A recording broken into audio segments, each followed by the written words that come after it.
Hello guys, welcome back to our YouTube channel Sai and Mohan converse. మన ఛానల్లో interesting facts, interesting stories, trending topics, ఇంకా మైథాలజీకి సంబంధించిన ఎన్నో వీడియోస్ రాబోతున్నాయి.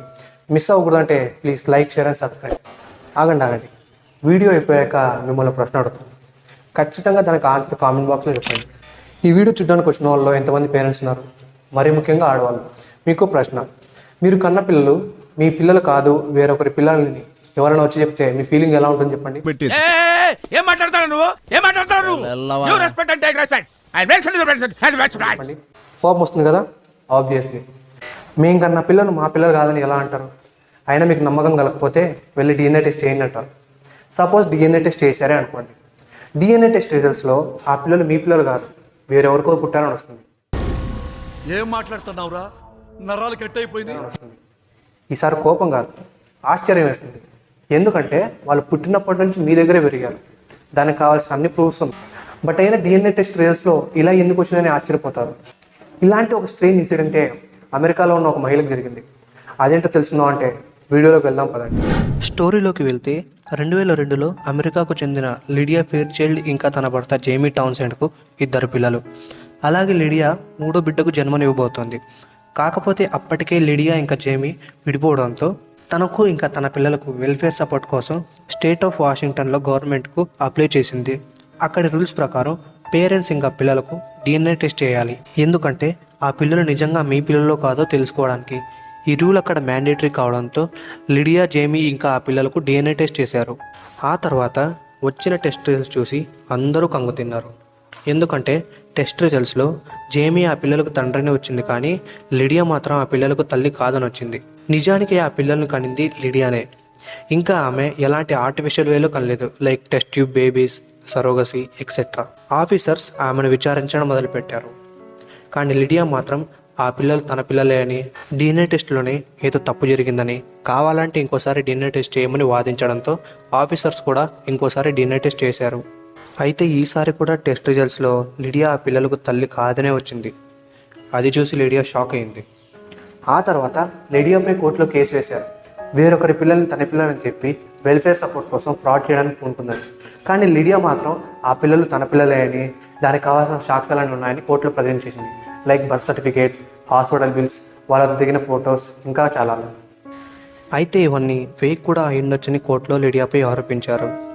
ఇంతలో లిడియా ఫెయిర్చైల్డ్ తన 3వ బిడ్డకు జన్మనిచ్చే సమయం దగ్గర పడింది. దాంతో జడ్జ్ ఒక eyewitness Lydia childbirth ఇచ్చే సమయంలో అక్కడ ఉండాలని, ఆ తర్వాత ఆ బిడ్డకు సంబంధించిన అన్ని శాంపిల్స్ని కలెక్ట్ చేసి ఆ బిడ్డకు లిడియాకు డిఎన్ఏ టెస్ట్ చేయాలని ఆర్డర్ వేసింది. కొన్ని రోజుల తర్వాత లిడియా తన 3వ బిడ్డకు జన్మనిచ్చింది. ఈసారి కూడా డిఎన్ఏ టెస్ట్ చేశారు. మళ్ళీ సేమ్ సిచ్యువేషన్ రిపీట్ అయ్యింది. పుట్టిన బిడ్డకు లిడియాకి ఎలాంటి సంబంధం లేదని ఈసారి కోర్టులో జడ్జి కూడా షాక్ అయ్యాడు. అక్కడున్న వాళ్ళందరికీ అసలు ఏం చేయాలో అర్థం కాలేదు. అప్పుడే లీడర్లో ఎవరైనా Alan Tindall the New England Journal of Medicine అనే ఆర్టికల్ని ముందు పెట్టాడు. అందులో లిడియాకి జరిగిన ఈ స్ట్రేంజ్ ఇన్సిడెంటే క్యారెన్ కీగన్ అనే వేరొక మహిళకు కూడా జరిగింది.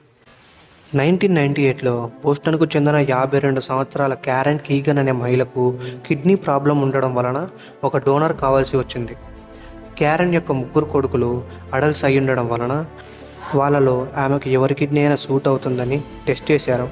అయితే విచిత్రంగా ఆమె డిఎన్ఏ తన కొడుకులలో 2కి అస్సలు మ్యాచ్ అవ్వలేదు. అసలు ఎందుకు ఇలా జరిగిందని టెస్ట్ చేస్తే ఆమెకు కిమిరిజం అనే వెరీ రేర్ జెనెటిక్ కండిషన్ ఉందని డాక్టర్స్ గుర్తించారు. What is chimerism? సింపుల్గా ఈ కిమిరిజం అంటే ఏంటో చెప్పాలంటే, ఒకే మనిషికి సంబంధించిన సెల్స్లో 2 వేరు రకాల జీన్స్ కలిగి ఉండడం. కిమిరిజం మనుషుల్లోనే కాదు, జంతువుల్లో ఇంకా మొక్కల్లో కూడా జరుగుతుంది. ఈ కెమిరిజం చాలా రేర్. ఎంత రేర్ అంటే ఇప్పటి వరకు కెమిరిజంకి సంబంధించిన కేసెస్ కేవలం 100 మాత్రమే డాక్యుమెంట్ అయి ఉన్నాయి. కిమిరిజం మొత్తం 4 రకాలు: మైక్రో కెమిరిజం, ఆర్టిఫిషియల్ కెమిరిజం, టెట్రాజెనెటిక్ కెమిరిజం, ట్విన్ కెమిరిజం. దీన్ని ఆధారంగా చేసుకొని లిడియా ఫెయిర్చైల్డ్ విషయంలో కూడా ఇదే జరిగిందని అనుమానించి ఆమెను టెస్ట్ చేశారు. అప్పుడే లిడియాకి ట్విన్ కెమిరిజం అనే వెరీ ఎక్స్ట్రీమ్లీ రేర్ కండిషన్ ఉందని బయటపడింది. ఈ కండిషన్ ఏంటంటే, తల్లి కడుపులో ట్విన్స్ ఉన్నప్పుడు వాటిలో ఒక పిండం చనిపోతే బ్రతికి ఉన్న మరో పిండం చనిపోయిన పిండంలోని కణాలను అబ్జర్వ్ చేసుకుంటుంది. దీని వలన బతికి ఉన్న పిండంలో 2 సెట్స్ ఆఫ్ డిఎన్ఏస్ ఏర్పడతాయి. సో టెక్నికల్గా ఆ పిల్లలు లిడియా ఒక అన్బార్న్ ట్విన్కి పుట్టిన పిల్లలు. ఆ తర్వాత క్యారెన్కి గురించి చేసినట్టే లిడియా కూడా తన నియర్ డెడ్ రిలేషన్ వాళ్ళతో ఎవరితోనైనా టెస్ట్ చేయమని యాలన్ టెండల్ కోరడంతో లిడియా వాళ్ళ అమ్మకి ఇంకా తన పిల్లలకు DNA టెస్ట్ చేశారు. సర్ప్రైజింగ్లీ ఈసారి ఆ పిల్లలకు ఆమె గ్రాండ్ పేరెంట్ అని తేలడంతో ఈ కేసు కూడా సాల్వ్ అయింది. వీడియో అయిపోయాక ఒక క్వశ్చన్ అడుగుతాను కదా, ఒకవేళ ఈ స్ట్రెయిన్ ఇన్సిడెంట్ లిడియా కాకుండా తన భర్త జేమీకి వచ్చింటే పరిస్థితి ఎలా ఉండేది? ఒకసారి కామెంట్ చేయండి చూద్దాం.